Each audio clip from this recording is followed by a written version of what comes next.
بسم اللہ الرحمن الرحیم۔ خطبہ نمبر 15۔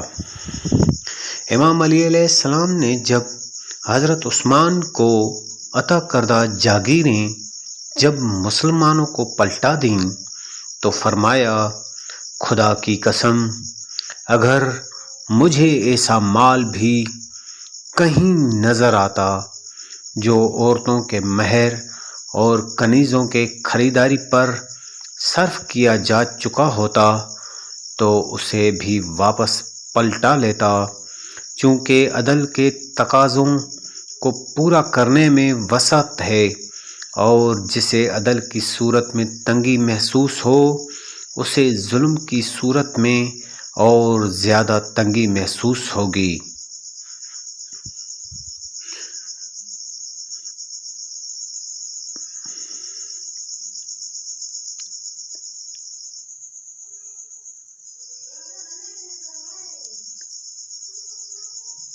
مزید معلومات کے لیے ملاحظہ کریں نہج البلاغہ، جس کے مؤلف ہیں محدث کبیر حضرت علامہ سید رضی شریف، مترجم قائد ملت جعفریہ علامہ مفتی جعفر حسین مرحوم۔